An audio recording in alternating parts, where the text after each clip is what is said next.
you've come back. Let's hear what needs addressing. Are you now? My, have the paraphernalia of the Dalriata suddenly become fashionable while I wasn't looking? That tablet seems to be gaining in popularity by the day. I told Varel the price, 2,000, and that's final. Oh, please. That tablet has been here for ages, and only now it's cursed.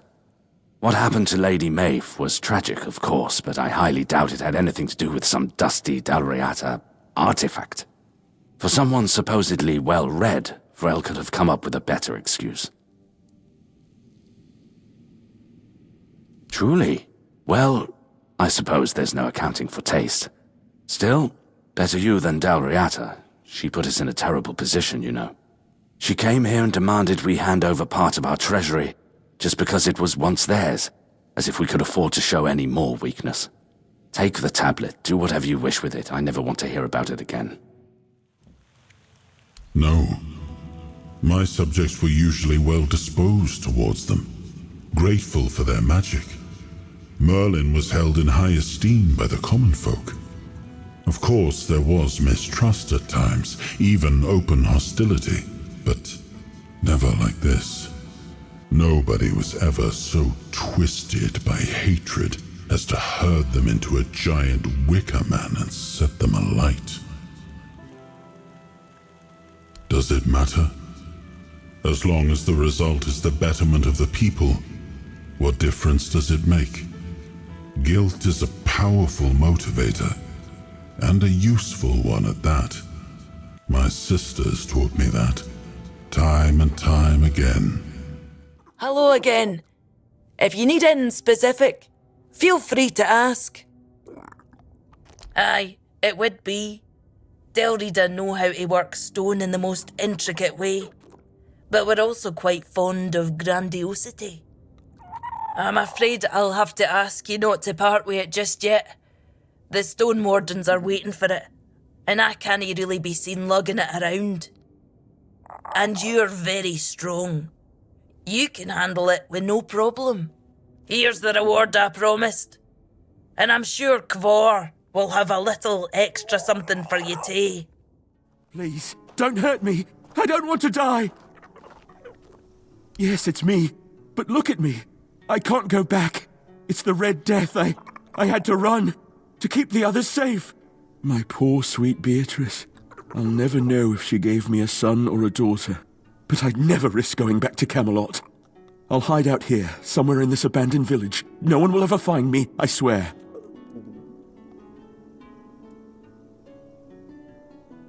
May the All-Mother bless you. I swear, nobody will ever see me again.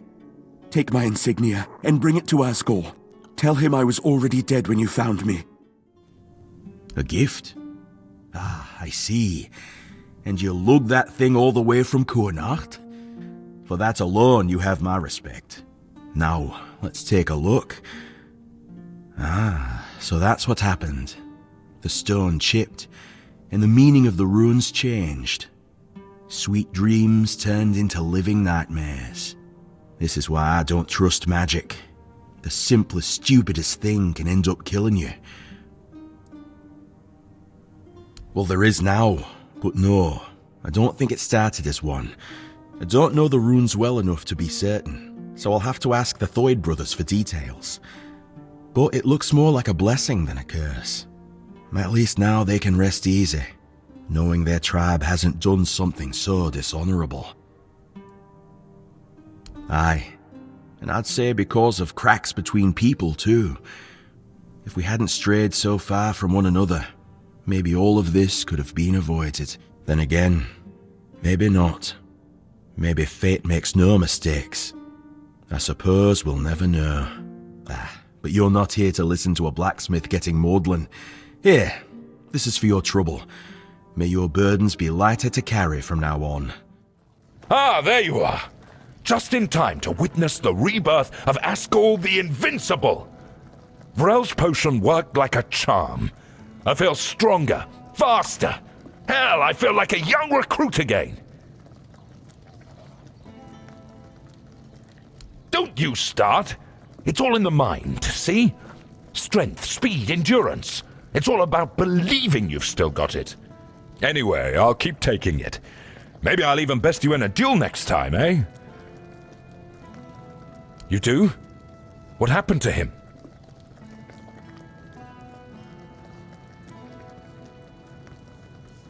So that's how it is. What a damned fate.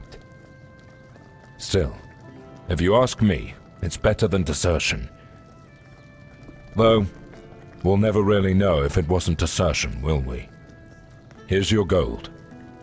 His wife will be devastated, and his child's now an orphan. Damn it. I'd hoped he'd meet a better fate. I'll await your return. Listen, I've got something I need your help with. Something off the record. This bounty came down from command. A fat reward for the head of a bandit stirring up trouble in Kunacht. But there's a catch. The bandit's name is Tom. He's an old friend. Someone I ran with when I was younger, before I joined the army. Hell, before I had any sense. They don't know about my past. If Denham gets wind of it, I'll be court-martialed. Or worse. And I can't turn Tom in. Not after everything we've been through. I need you to find Tom. Talk to him. Convince him to leave Kunacht before the bounty hunters catch his scent. If he stays, it's a death sentence for both of us. I don't, but I can't go myself. Denham's men are watching my every move. If I disappear for even a day, they'll start asking questions. You're my only option. Listen, Tom and I, we've seen things together. Done things I'd rather forget. He was like a brother to me once. I owe him this much. Will you do it? Good. I knew I could count on you. Find him, talk some sense into him, and get him out of Kunacht. I don't care how you do it. Just make sure it's done. Here, this should help you find him. And thank you. I mean that.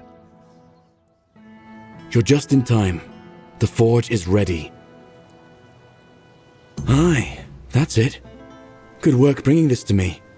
You chose well. The wood is young. It's going to be flexible and sturdy enough. Should do nicely for the hammer. I'm glad you didn't lose your way in the muck. Anyway, while you were gone, I made a decision about the hammerhead. I want to use the family iron for it. The thing is, it's buried in my parents' mound.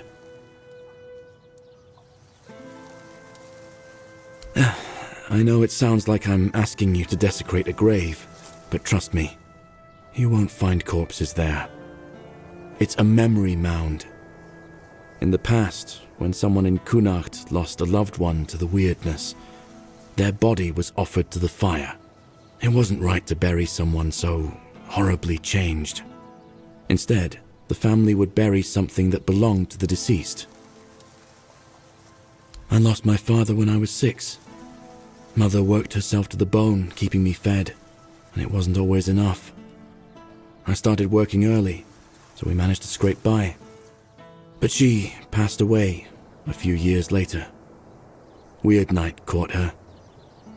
That's when I buried the family iron, the only thing I had left of my parents. I didn't want it to end up in the wrong hands. After that, I drifted from neighbor to neighbor. One house gave me warm stew, the next, a beating. Eventually, I ended up with Urfir. He taught me everything I know. No, that was a long time ago. A lot has changed since then. I lost my heart. And then, you showed up and helped me get it back. And now, we've replaced that ill heart with a new one forged by a stone warden. Incredible, isn't it? Sounds like some stupid tale. But it's all thanks to you. So, about that iron, come back as soon as you manage to get it. If anything comes up, you know where to find me. Well, well. I was wondering when someone would come knocking. You don't look like the bounty hunting type, though. So tell me, did Asgol send you? Should have known. That old fool always did have a soft spot for lost causes. So, what now?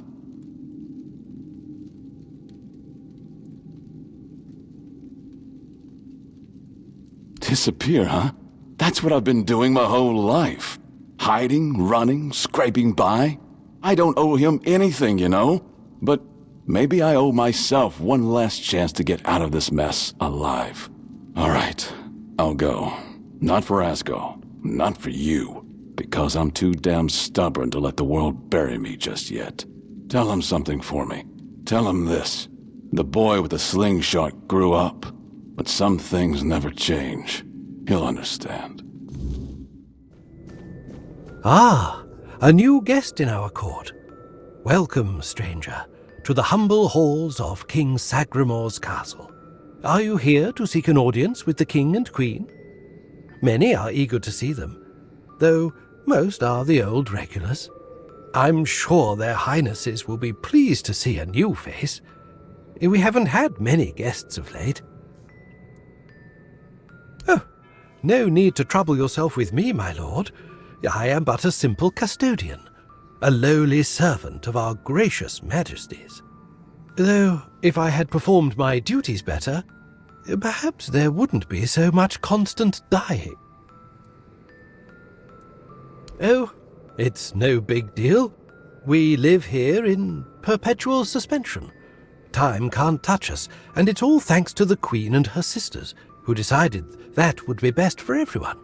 Well, as long as you don't sin against their majesties, then you might share my fate. Or that of Sir Stygander, who you may have encountered on your way to the castle. Well, I wanted to feel the softness of the royal bed. No, don't look at me like that. It's not what you think. The Queen's honour is intact, at least where I'm concerned. But I happened to be in the chamber when King Sagramor appeared. He wasn't alone, and his companion wasn't the Queen. It was one of the Harpist sisters. But shush. The king didn't notice me, but the Queen caught on to my unease. She tried to force me to confess what I had seen. I think she suspected it involved one of the king's indiscretions. In the end, I was the one who paid for his sin. Oh well, it's the lot of servants to bear the burden of their lord's transgressions. Loyalty, of course. Sir Stygander swore to our queen that he would remain faithfully by her side, and that he would take every sin of hers upon his shoulders. That was a very unfortunate pledge, as it later turned out. Now our brave and loyal Sir Stygander is atoning for sins that aren't his. But breaking his vows would be a sin in itself, requiring even more atonement. It's a no-win situation. But such is our fate. Oh, I'm sure they will. But you might have to wait a bit. The king's schedule is completely full for the foreseeable future. And, before you ask, no, there's no way to speed it up. King Sagramor is very particular about treating all his subjects equally. Unless you're aiming to become the court jester, there's not much I can do to help. Though, now that I think about it, perhaps if the Queen's sisters put in a good word for you, you might just get to the front of the line. Oh, that would be Miss Clare and the midwife. Should I elaborate about the royal family in any particular order? She's the youngest of the sisters. She used to be so sweet and innocent. But now, well, I shouldn't gossip. I'm already trying to make up for that. Just know that Miss Clare isn't a bad person. She became envious of the Queen's love for the king and ended up chasing after boars who never really returned her feelings. I don't know much more than that. Talking to Miss Clare is rather, difficult. You'll see what I mean. She's a wonderful woman, completely dedicated to family. Her life's mission was to bring a child to the royal couple into this world. She loves all the royal children. Unfortunately, none of them are, suited to inherit our kingdom. You'll be fine, as long as you don't insult her family. I'm glad you asked, my lord. All you need to do is kill me, and the keys to the sisters' chambers will reveal themselves to you. Yes, exactly. It's no big deal. I've died thousands of times. That's just how it is for me. Ever since Sagramor's kingdom was established, I've been the keeper of the keys to all the chambers in the castle. And with magic, when a spell says, "Guard at the cost of one's own life," well, it tends to take that phrase quite literally. If I died forever, I wouldn't be able to guard the keys anymore, right?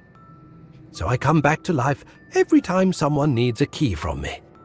That's just how things work around here. Boss. No, not Boss. Boss in the letters. The letters to Boss, to beloved. These, all of them, I write.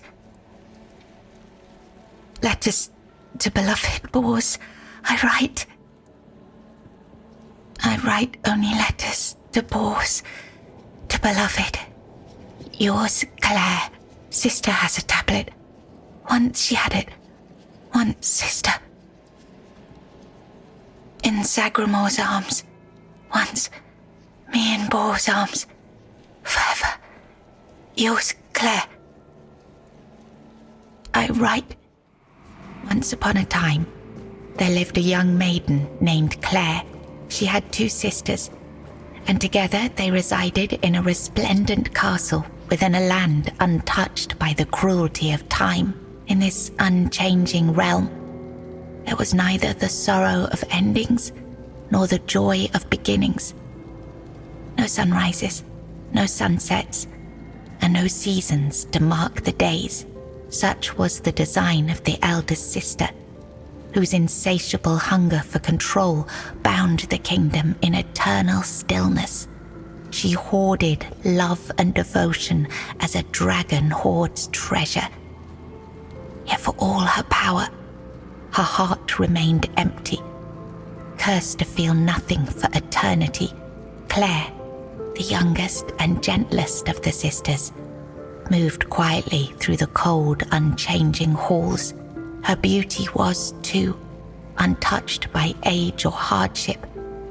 Yet unlike her sisters, Claire possessed a secret, a flicker of defiance against the curse that gripped their land. Her heart remained free, protected by a force beyond even her eldest sister's reach. True love.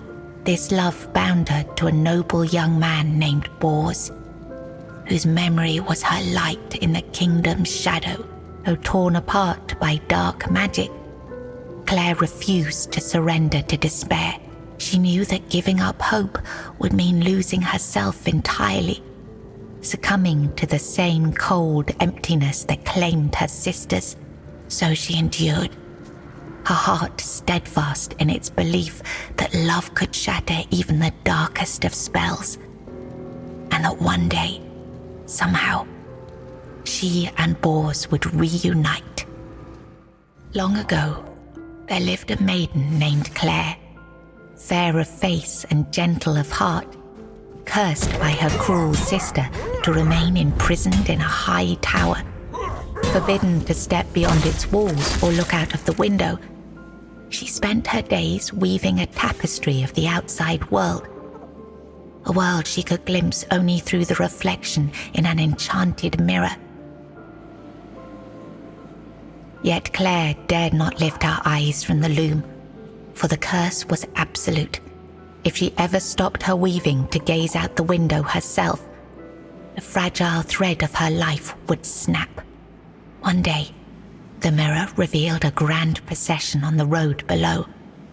Among them rode a knight clad in gleaming silver armor, a sapphire cape following behind him.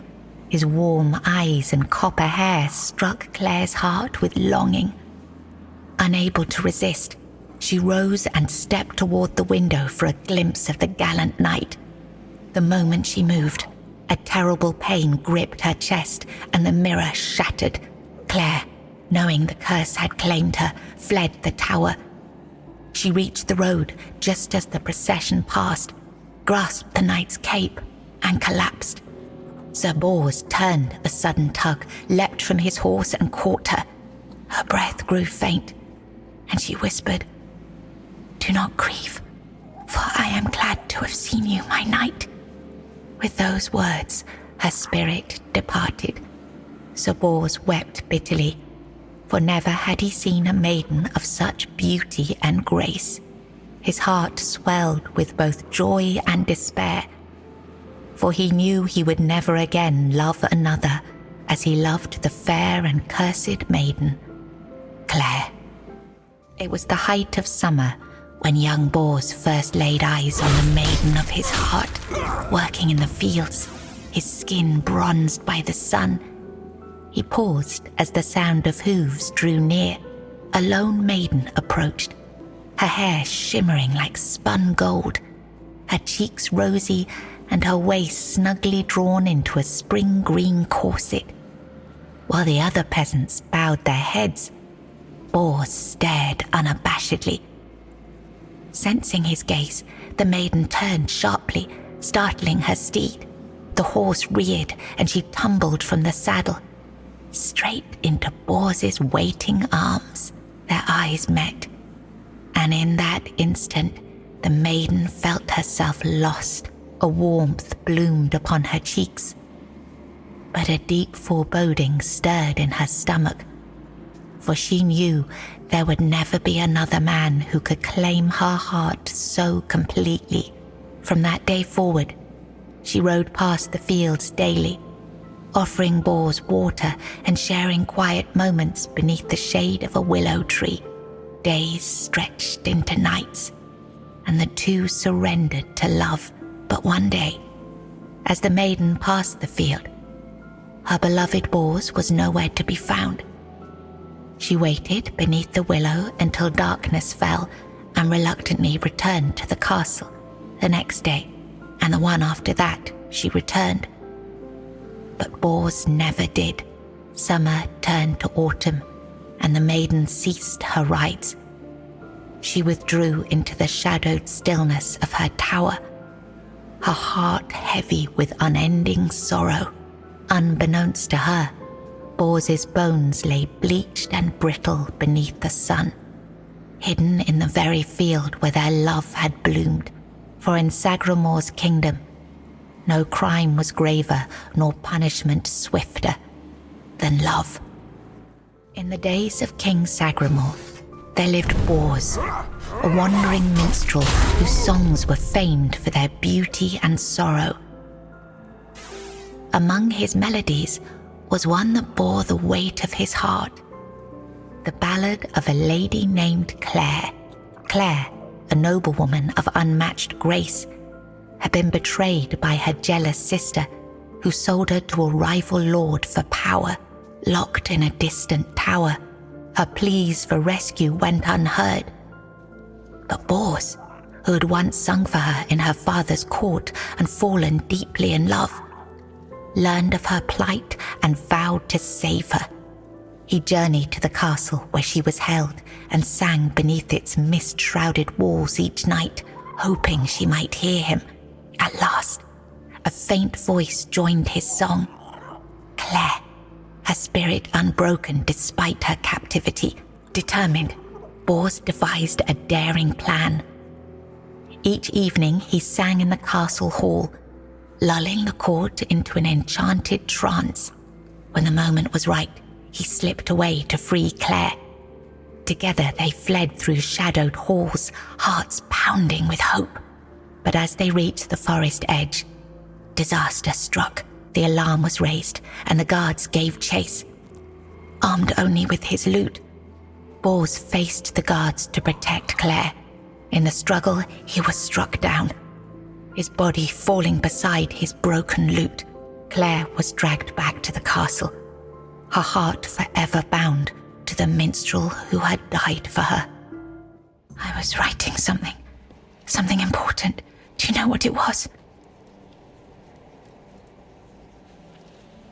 Yes, Bors, my former lover. I have fond memories of him. Really? Perhaps that was true once. I longed for my own Sagramore. I craved love, true love. A beloved, not a dog. My dearest Bors, I'm sorry. Here, you've read these notes on the stacks of paper. My handwriting. I must have written them, yes. Strange. No, I'm sorry. My sister. I have 2 sisters. One older and another the eldest. She's the caregiver. She nurtures. She helps. She tries. She wanted Sagramore. She wanted the crown. She has everything except love. She does. She holds the power of the men here. She has everything. She has no desire for love. She wants to rule. Love is not necessary. Power is. Fear is. It's at the very top, above all else. To see everything. To hear everything. Enough. She sees all, hears all. Her arms are long. They're everywhere. Go now, go. Who goes there? Are you here to see the children? Oh, my sweet babies. I lost them. I lost them all before they even got here. They scattered, poor things, like dandelions in the wind. My little flowers, they're all gone. Met their grim fates within these castle walls. They die and die at the hands of those who should have loved them, or through their neglect. Poor little things. They deserved so much better. After all, they were barely more than blood on our sister's white sheets. The Queen. She wants nothing to do with me. I failed her so terribly that she no longer wishes to see me.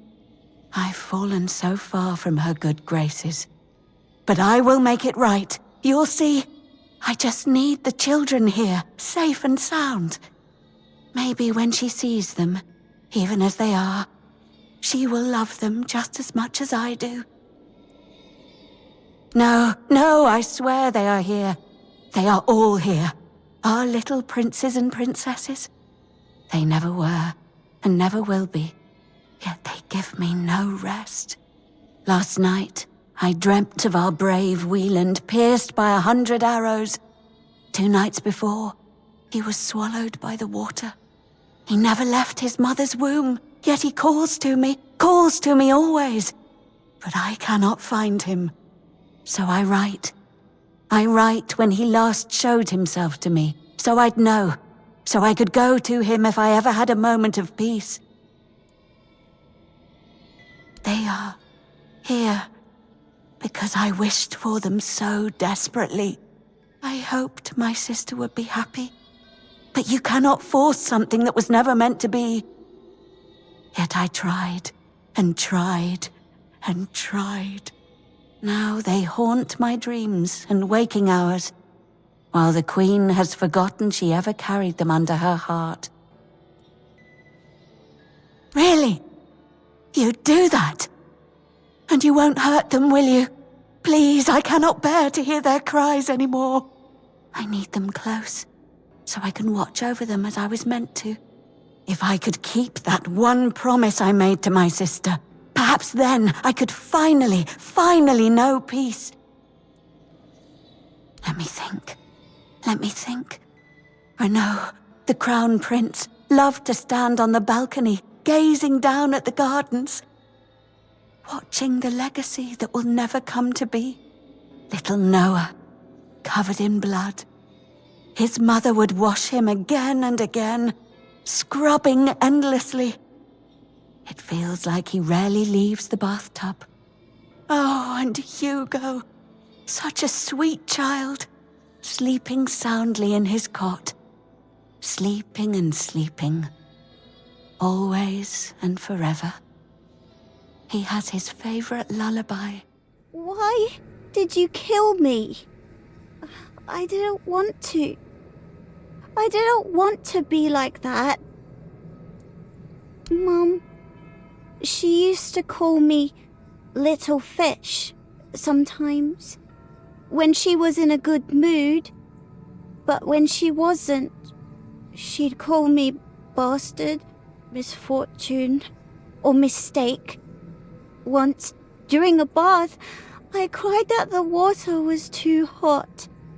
So she pushed me fully underwater and held me there until I learned. After that, the water was always cold. Mama is the most important one. She controls everything. Everything rests on her shoulders. I can't disturb her.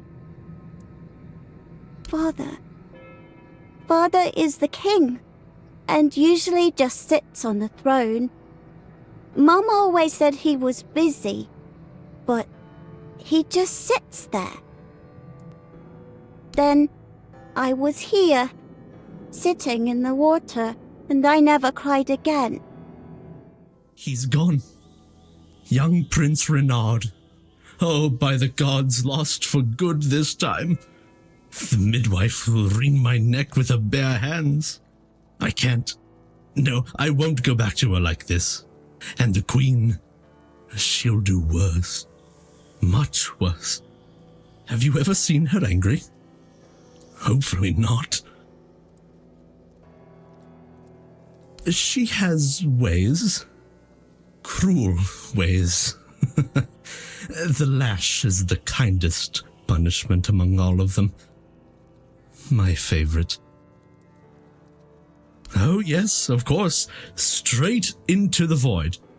He stood there for a long while, just staring into the well. And then he was gone. He just stepped in like it was the most natural thing in the world. Are you mad? Who would do it? Jump into that void? You're not being serious. Oh, surely you don't mean to. Oh, may the gods watch over you. Or, no, wait. Better they don't look upon someone heading into a place like that. They might feel disgusted. But I wish you luck. Remember, everything you do is being judged. Did the midwife send you? Or was it that coward who's supposed to be keeping me under their heel?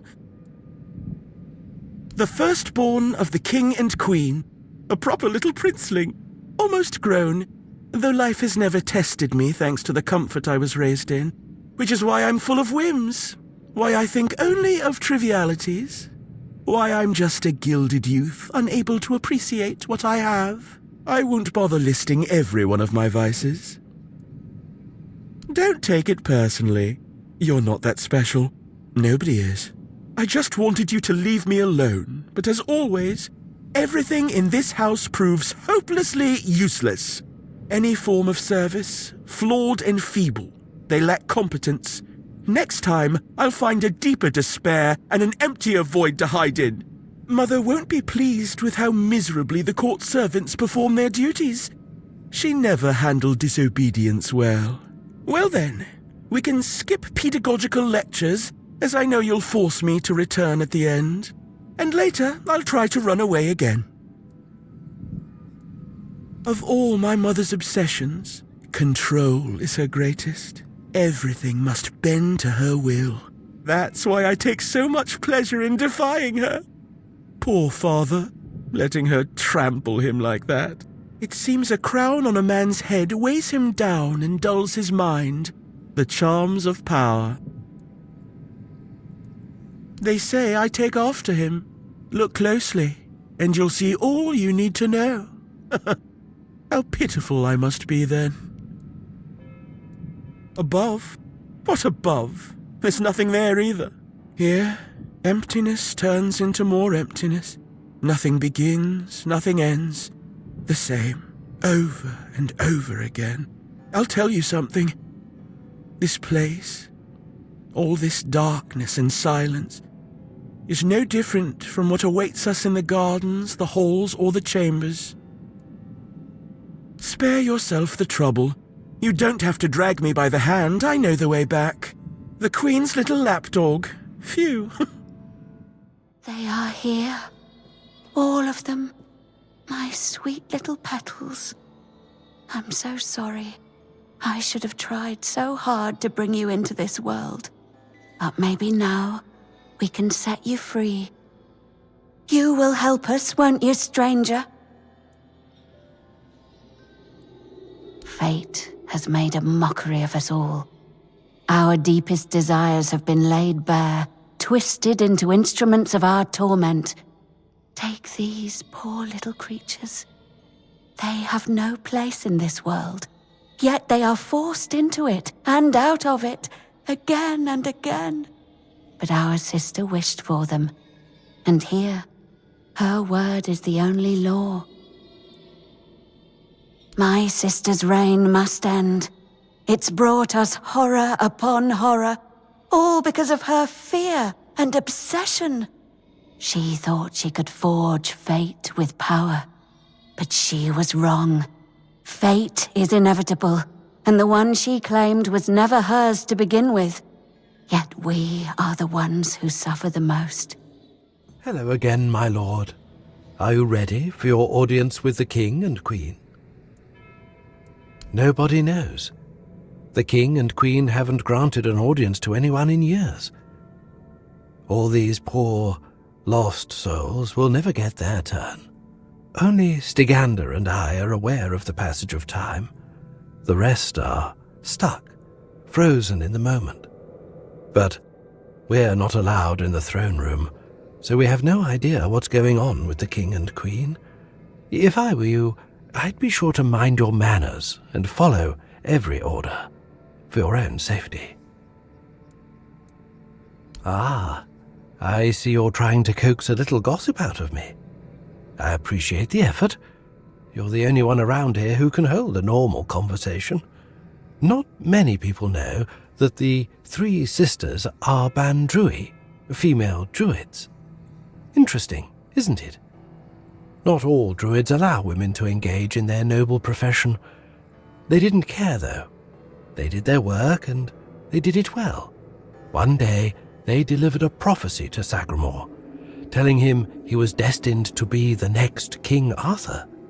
Our king took their words to heart, and made one of them his queen. The other sisters helped the queen maintain the kingdom in its current state. It's not for me to say whether it's right or not. I know my place and the role I've been given. As you wish.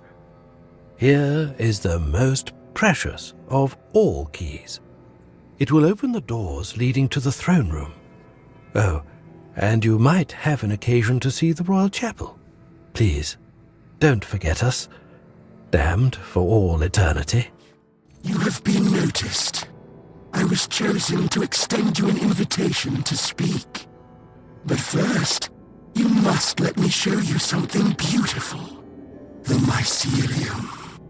Do you agree? My role in all of this is insignificant. I am but a small part of a greater whole. I am not the one who can give you that insight. You will learn everything during the conversation. I promise that nothing will be hidden from you. Splendid. Your arrival brings me joy. It means this place might have a better future. Welcome. The true natural order, balance, death and life. We have lived together since the dawn of time. Regardless of the decision you make, I will still be, in one form or another. Your arrival has sparked real change in this place. For the first time in centuries, I have no doubt this change will only deepen, but I want you to understand what you will bring about. The curse of this place will be lifted. However, with its disappearance, all the inhabitants of this place will die, against their will. There is, however, an alternative. You will go to my home, the place that is my core, and you will take a part of me. When the time is right, you will place me within the body of the unfulfilled King Sagramor. I will take control of this place through the bodies of the royal couple. This is the only way it can be done. The king and queen are inextricably linked to the origin, the present, and the potential future of this place. They must have a part in this. My growth will be slow, but eventually I will encompass everyone. The new kingdom will be a common good. I cannot force this decision upon you. I am not able to threaten you, nor do I wish to. But after you complete your task, this place will die with all its inhabitants. That is all. No more, no less. So then, what is your choice? There will be no other opportunity for this conversation. I don't want to strain Sir Stegenger's body for too long. Ah, the faithful penitent. We were fortunate to cross paths. He found peace and was able to partially come to terms with his fate by attuning himself to me. As for me, I gained this vessel through which we can converse. We helped each other greatly. Of course, I won't trouble you any further. Gone, is she? Gone from one eternity straight into another. Oh, how I wish we'd had one more day. A proper one. Marked by the sun setting on us forever. Once, I dreaded it. The relentless passage of time. And now, all that's left is tomorrow, and tomorrow, and tomorrow. And all our yesterdays have lighted fools, the way to dusty death. Now it all ends. The lofty dream, the endless torment, and the fruits of our vanity.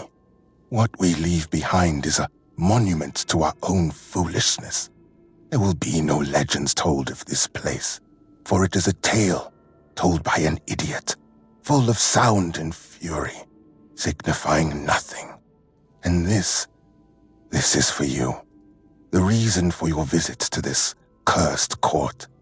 You may leave now. Your audience is over. You're just in time.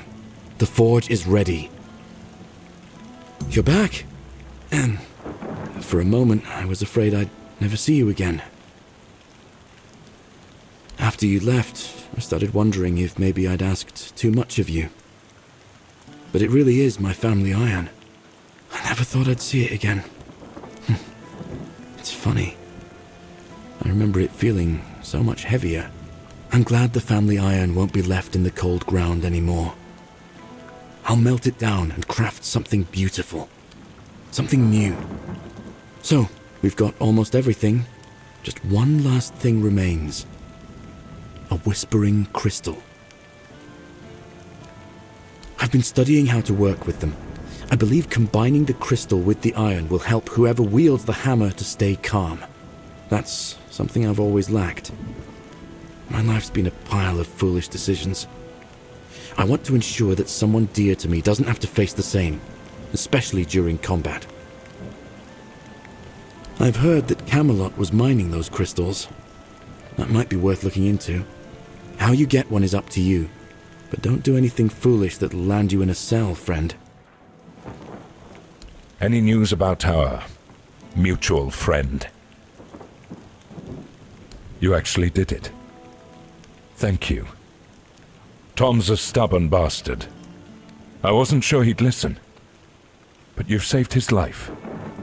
And probably mine, too. I owe you for that. More than I can say. That damn slingshot. He's not wrong. Some things never change. Not for him, not for me. You did what I couldn't. Whatever happens now, that's on me. Thanks. What do you need? I guess I shouldn't care how you got it. What matters is that you're well. Looks like I've got everything I need now. I've already prepared a few pieces. Please, stay and rest. You've got to see the final result. So, truth be told, I'm not sure how to say this. I've never been good with words. Since I got this heart forged by the Stone Warden, something's changed. I don't fully understand it, but I can't stop thinking about you. By the All-Mother, it's so strange. And though I don't understand it, I know what I feel. I worry about you. I want to care for you. I want to give you warmth. The hammer I've been working on, it's for you. I hope you'll accept it, along with me, whole. I hear you, and maybe you're right. But honestly, I don't care. I know what I feel. Oh, on the All-Mother, what a sweet feeling it is to be certain. And I am certain how my heart reacts when I see you. I know you're not someone who likes to stay in one place. I'm not even sure if that's possible for you. Just know this. Whenever you need my embrace, I'll be here, waiting for you. Yes? What reason do you have to interrupt my prayer? What could be more important than this? The body is a vessel of the Prophet's will, and its purpose is not to squander, but to glorify, says a sermon written by Flamen the Chaste. Through the suffering of the body, I free myself from the snares of evil. Each strike of the whip creates a wound, a holy space to be filled with the K's grace. I know which sinner you speak of. I also know he intended to read those books, tainted with lechery. I could not allow that, because I know all too well what they do to minds prone to living in impurity, as I know what that man intended to do with his sweaty hands panting over the next chapter. He intended to stain his soul with sin.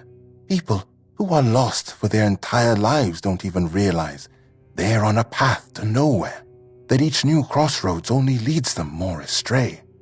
I only want to protect them from this. I want to ensure that their life's path would have fewer moments of doubt over whether to succumb to temptation or resist it.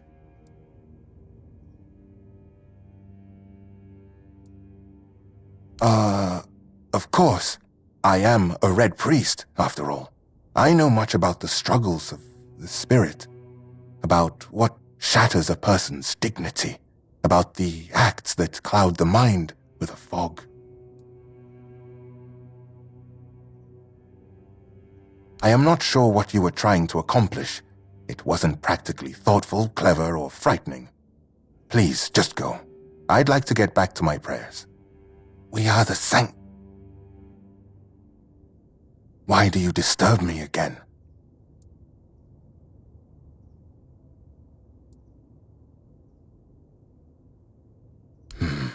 You're as slippery as a snake. Have it your way. Yes, I stole those books that are thick with words yet imparting no virtue, filled with vulgar, scandalous illustrations. What did I plan? To burn them, of course. That is what Miss Liliana deserves. That is the fate that befalls a rakish infidel.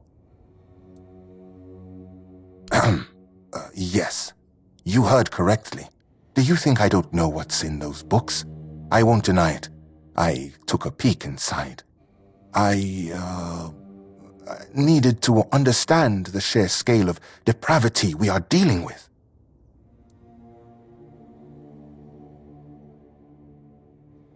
I acknowledge that sin is a natural part of the soul, yet equally natural should be penance, to free oneself from that sin.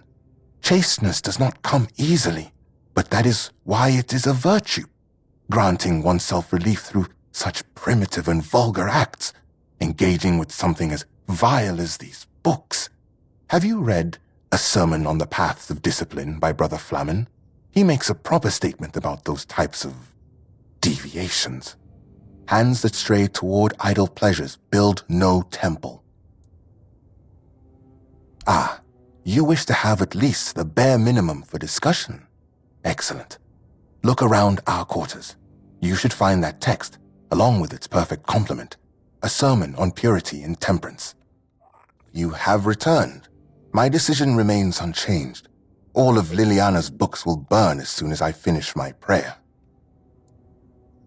So, what has someone like you gleaned from them? I am most curious, especially since it's written that a hand that lingers on selfish desire serves no purpose higher than itself. Know this, the seed is sacred, meant not for waste, but for the cultivation of life and the service of greater purpose. Of course it serves a purpose, a vain and impure one. Such self-gratification weakens the spirit and body. It compels the heart to submit to every fleeting whim. Meanwhile, to be men means resisting those whims, holding back the hand from striking, restraining the hand from depravity. How can a man be ready to protect his loved ones if he's so willing to blind himself through sin? Just to remind you, a blind man cannot fulfill his service either to his kin or Kay, which makes him barren and forever lost. I see you didn't stop your reading of Flamen at A Sermon on the Paths of Discipline, and you've cited the perfect passage. That's precisely the point. What ultimately guides the hand to sin is, after all, the human heart ablaze with unchecked desire. The same sermon says, "Remember, therefore, that the gift of life is for sharing and not for consuming alone." Woe, then, to the hearts driven by selfish desire, as those hearts won't listen to the word.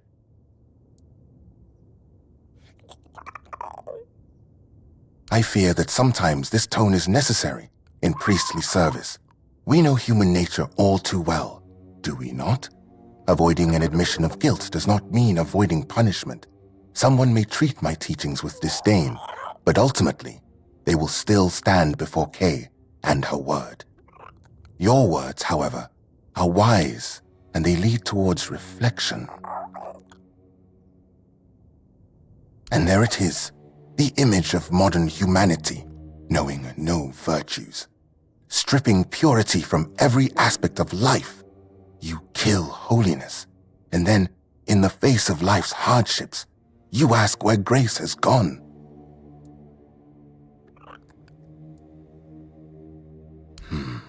Do not waste your time searching for trivial problems. It can be put to much better use. Yes, you might be right about that one, stranger. An excellent observation, and a keen use of the passage from A Sermon on Purity and Temperance, I must admit. This is not about control, my child, but about opening the eyes of those who cannot see. Would it not be better if each of us were ready to receive the prophet's word? A body that succumbs to temptation is a weak body. That is precisely why we must maintain purity, to be ready at any moment to receive the grace of the prophet. As Brother Flamen says, treat your body like a sacred place, not a disgusting brothel, as the pursuits of bodily pleasures is like blindness.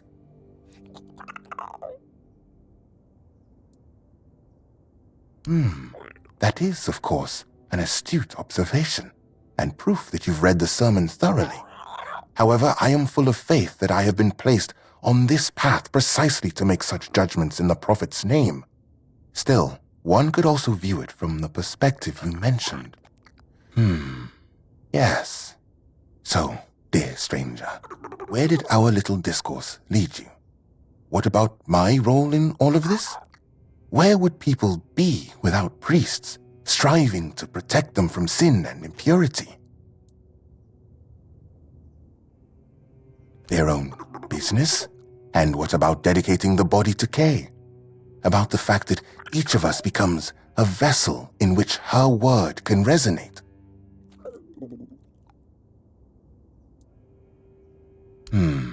But a hand that labors for love and creation walks the righteous path. I suppose, then, that those who succumb to temptations can still do good. Speaking with you has been profound. I believe it was Kay herself who led our paths to cross. Thank you deeply for this dispute. You've left me with much to reflect upon. Of course, I'll return your books. For now, I can't decide what should be done with them. It's your call. You've returned. How fortunate for both of us. Such inconspicuous little things. Did you know that cleansing them in the weirdness-repelling fire reveals their true nature? They may still appear to be mere banalities, and yet they become more. To think, you ventured into the weirdness and returned unscathed, all to retrieve a few items for me, as if it were nothing. You've become a true marvel.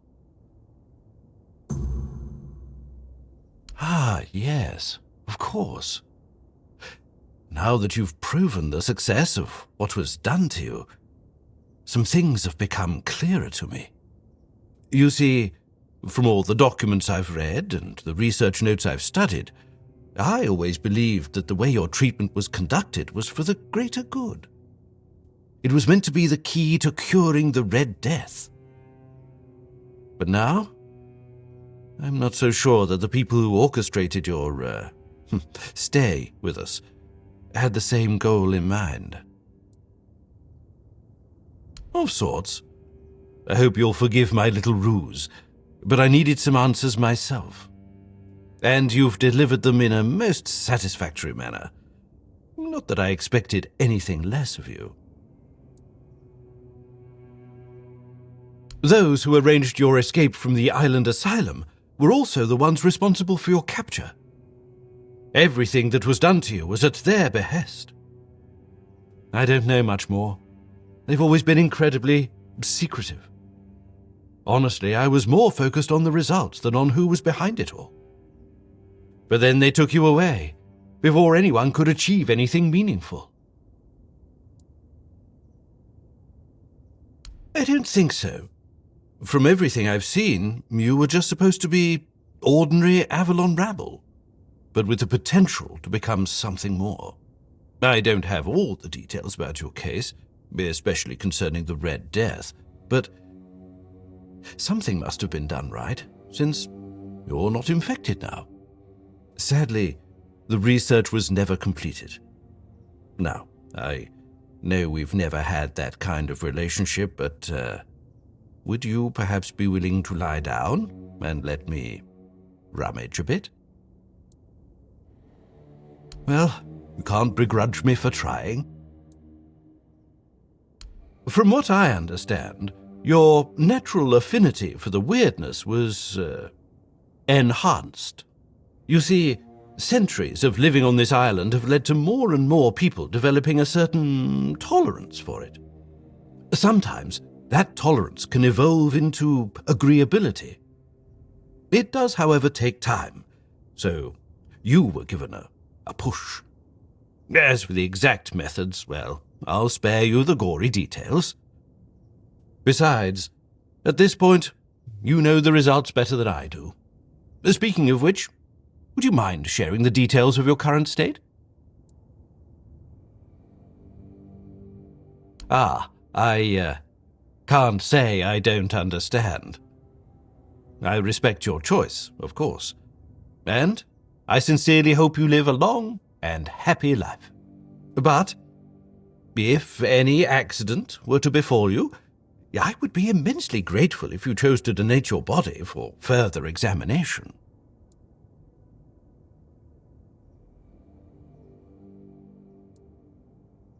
Abhorrent. I was made to believe that by studying the weirdness and its application, we might be able to find a cure for the Red Death.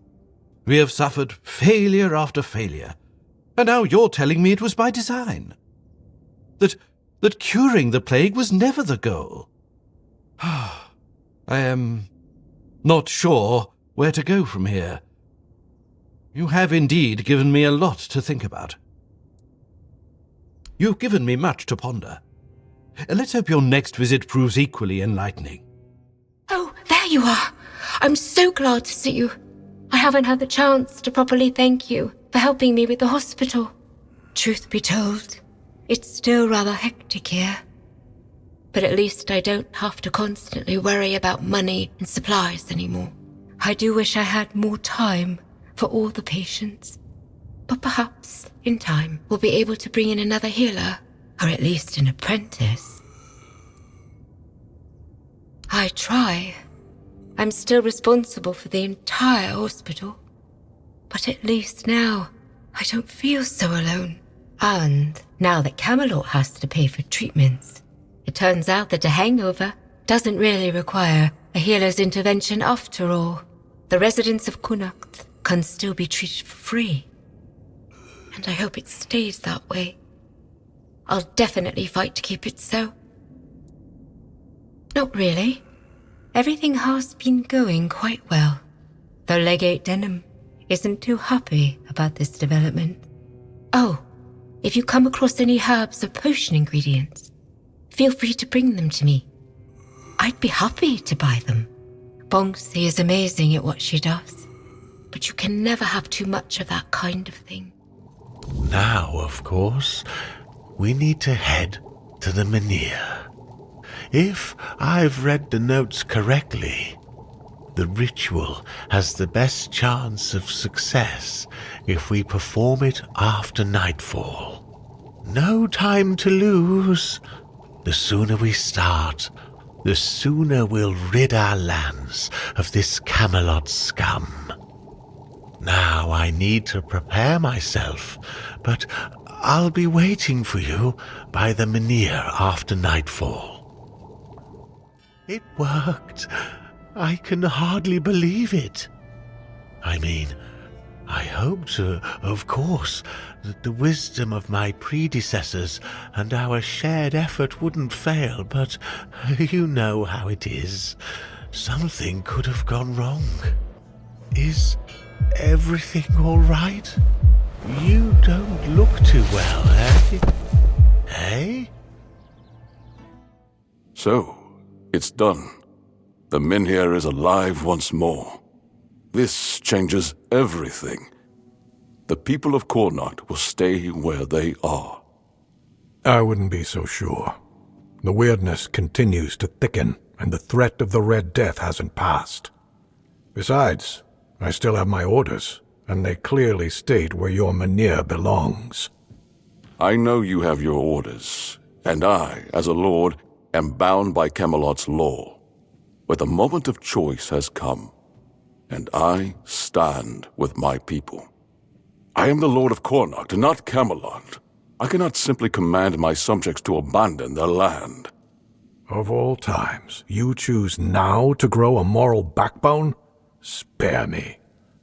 You are a lord, and it is your subjects' duty to do as you command. And if you defy Camelot, well, I don't think I need to tell you how that will end. But that's where you're wrong, Denholm. There is one thing even Camelot cannot dispute. Not if they wish to avoid a civil war that would break out if they defied their own laws. What are you talking about? How exactly is Camelot defying its own laws? I will lead an expedition to find the Holy Grail. Such is my will. What? So you've really thought this through, haven't you? Well, if that is the will of the Lord of Connacht, then Camelot will have no choice but to acknowledge it. I'll report this to command. They're in for a surprise.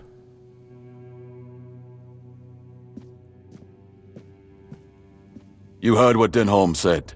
Camelot won't dare touch the Menhir as long as I lead the expedition for the Holy Grail. Once again, I need your help, and I'm prepared to grant whatever you ask in return. People I can trust, those prepared to share the burden of this quest for the Grail. I can't command anyone to join me. They must come of their own free will. Otherwise, the expedition is doomed to fail before it even begins. You see, here's where it gets interesting. I've turned Camelot's own ancient laws against them. No one can dissuade the seekers of the Holy Grail from their sacred mission. That means all orders are effectively halted until I return. With my shield, or on it. It also ensures the people of Kurnocht have the right to remain on their land until I am back. Which, of course, means I don't have to return at all. I don't, but perhaps I should. A lord's worth is measured by the respect of his people. It is time I follow in the footsteps of my noble ancestors and do what must be done. If this holy mission can secure peace for my people, then I shall see it through. And if by some miracle we return with the legendary Grail, all the better. My word would become law, and the men here would remain untouched. By Camelot's own laws, I could even lay claim to the crown should I wish it, but I don't. My Kurnocht is enough for me. I would start by looking among the most trusted and eldest members of our community. Our priestess, Niante, possesses unparalleled talent in healing. Her presence would certainly be invaluable on such a journey. Then there's Urfa, a skilled blacksmith who was once a formidable warrior. If not for the strength of his muscles, the strength of his mind could prove useful. You might also speak with Maggot. Since the two of you have been through so much together, he may not be thrilled by the idea, but I believe his heart is still in the right place. A sense of purpose in what we're about to undertake. Now that the Menhir is reignited, it no longer matters whether we return with the Grail or not. The people will be safe and retain the right to stay on their land. Each of them must understand that this is about the fate of all Kurnocht. For some, it might even serve as a chance for a change in scenery. Approach them with kindness. They all have their demons, and I doubt they'll agree to join if they are still tethered by unresolved matters. Thank you, and believe me, the reward you'll receive for your efforts will be priceless. And whether they agree or not, I will set out for the Grail. I will buy more time for Kurnocht. Beor's fully recovered. He's doing well and making his own decisions. He doesn't need an old man hovering over him anymore. And, well, to be honest, I've been waiting for this moment. I'm proud of him, but you didn't hear that from me. You've done right by me, so I'll give you some advice. This whole expedition is madness, but as they say, sometimes there's method in madness. And I'll admit, I'm glad these old bones can still be useful. I might not think much of our Lord, but I won't turn my back on him when he needs help. This isn't just about him. It's about our home. I'll do whatever I can for Kurnocht. Tell Yvain he can count on me, even if it's the last journey I'll ever take. Really? What for? The Menhir burns beautifully. Nothing bad can happen now. Ah, yes, that makes sense. I can see it now. And he sent you to me. How unexpected. You know, recent events have really given me a lot to think about. My head feels, lighter somehow. Turns out the world isn't ending after all. And I don't need to stock up on mushroom brew to survive. Besides, I have this feeling that Lady Fate might still have a plan or two left in store for me. Joining the Holy Mission. That sounds like one of them. Tell Yvain I'm ready to join the expedition, and I'll gladly stand by his side. I know. I'm the one who suggested it. It's the only way to get Camelot to hold off moving the Menhir. Yvain can count on me. After everything that's happened, I see now that this is the right path. Tell Yvain I'll join him on this holy mission. Go with her blessing. What news? The people I told you about. Have any of them agreed to join me on the quest for the Holy Grail? Ah, now that is truly wonderful news. You've achieved what seemed impossible. I'm grateful that fate has guided you to my side. With Niante, Magat, and Ifra, we shall strive to restore hope to the people of Connacht. You've done me a great favor, so allow me to repay you. Before I depart, know this. You brought change to Connacht and earned my deepest gratitude. Let my repayment be the blessing my lineage received from King Arthur himself.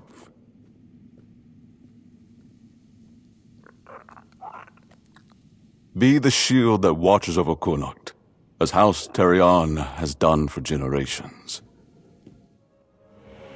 I am his oath, the weight of duty that shields the faithful.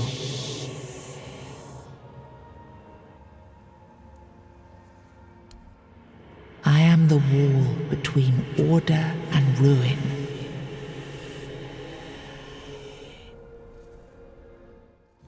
You can't just allow for things like that to happen. Not ever again. Not when the kingdom is beginning to find its way. You're the king, and that comes with a whole lot more responsibility. You can't let people like Merlin do what they want, even if their intentions are pure. You must see the danger now. The memory of Seawall is my burden. Harder to bear than I'd like to admit. But I've realized that his story is what happens when power answers to no one.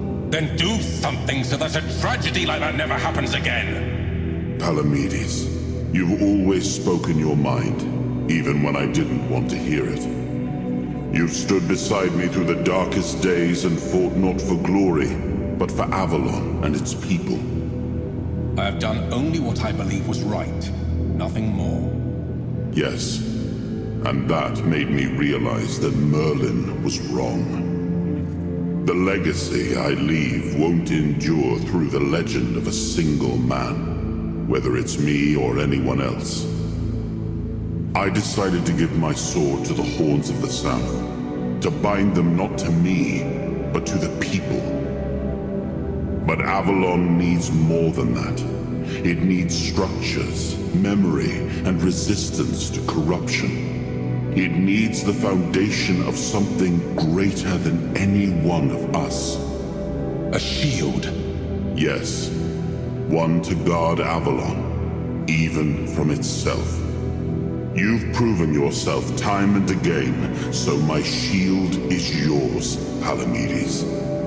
Not just to wield, but to become. Let your bloodline anchor what my reign could not.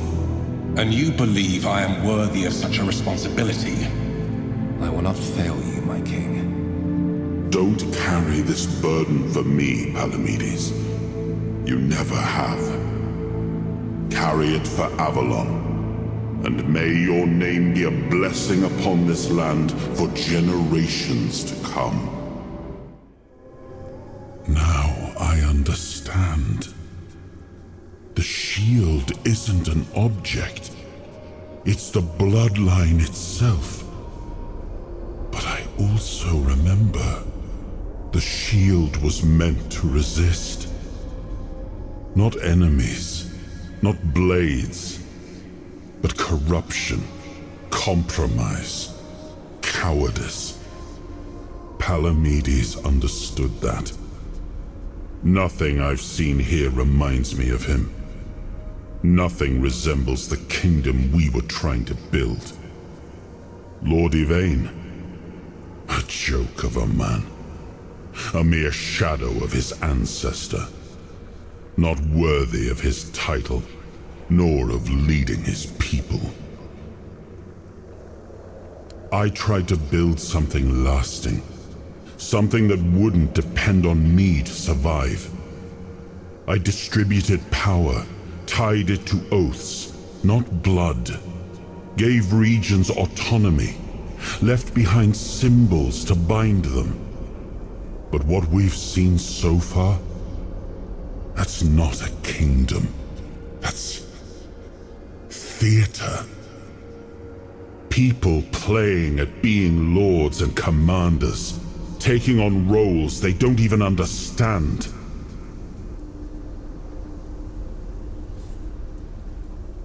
All I've seen here is fear.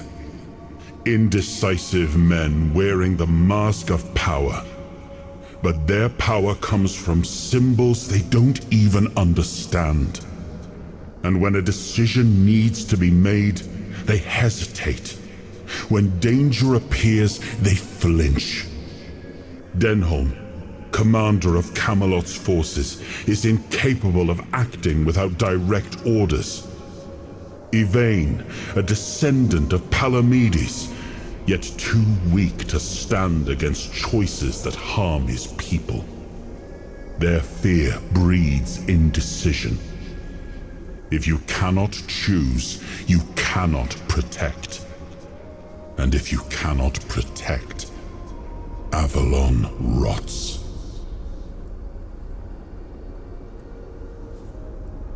It was you the men here responded to, and you who rekindled it. You did all the work, turned the situation into something Yvain could exploit. Without that, Kuanacht would still be waiting. For what? A miracle? That's why I have to come back. Without us, without hands that act, this land just waits and rots. Merlin wanted me to become a symbol. But I realized that one person, one myth, won't be enough. This kingdom needed more. It needed to stand on stronger foundations. And so, I left mementos behind, to serve as cornerstones for various facets of the kingdom. It seems we were both wrong about this. Yes, the situation is complex, but that is precisely the burden of a leader. Complexity does not excuse paralysis, and yet they sit in deadlock, doing nothing, while the world around them fractures. Turn every resource toward understanding why the weirdness is returning and stopping it. Hiding in Camelot is cowardice. Staying here? Stupidity. But what I would do doesn't matter. This is precisely why Palamedes was made Avalon's shield, to judge for himself what serves the people. Even if it meant standing against me. We gave our people peace, but they've come to take it for granted. Perhaps those who live without struggle grow soft, and in comfort, they let go of their values. Symbols, without the will to uphold them, are little more than ornament. I named his bloodline the Shield of Kuanacht, and granted them dominion over this menhir, with full autonomy. The land here is among the richest in Avalon. This place was meant to stand as a counterweight to Camelot's rising power. Well, my friend, they still call me the once and future king. Still hold feasts in my name. Feasts won't save them. but action might. We've wasted enough time. Let's move to the Forlorn Swords and find my crown. Let's make me whole. It's the last hope for this wretched kingdom of ruin. Are you sure you want to do this? You can still back out. Camelot will surely forgive you for this insubordination. I have never been more certain of anything in my life. This is the only way. Fine. Do as you will. Look who woke up. You're a bit late, though. You missed the show. Our Lord gave a rousing speech to his subjects explaining why he's going to leave them in these dire times. I'll leave you two. I need to start cleaning up the mess you made, Yvain. And before I forget, some shady-looking character was looking for you. Didn't tell me his name, but said you're old friends. Said he'll wait nearby. Greetings, friend of our house. What may I do for you today? Really? I hope he supports my decision to embark on the quest for the Holy Grail. Although, in truth, it doesn't really matter. I made my decision, and I'll stand by it. Whether my noble ancestor approves or not. Well, and now you are the shield of my people. I trust you will ensure that his blessing is not squandered. House Terion ends with me. Lady Maeve was never granted the chance to give me an heir. And I couldn't bring myself to take another wife or continue the lineage while the world I knew crumbled around me. But your words are kind. The story of my family began in glory, and in glory it will end. As soon as the necessary preparations are complete. With any luck, it won't take much longer. Ansem will assume my duties in my absence. He is my most trusted man, and he is respected by the people. For now, he's assisting me in gathering supplies. I do not know when or if I will return. Connacht and its people must be ready for either eventuality. I cannot say for certain, but I have faith that Anselm will manage. Truth be told, he's been the one keeping things in order for quite some time now. Since Maeve's passing, I've been all too aware of how much I've neglected my responsibilities. Camelot will keep the peace in my stead, and I can only hope that the people of Connacht will come to trust Denholm and his men. We may not agree on every matter, but I cannot deny Denholm's honor. When I return, it will have to be enough. And so, I thank you once more. House Terion is... No, wait. I am personally deeply indebted to you. Because of your efforts, my family has the chance to reclaim the glory it once knew. Farewell.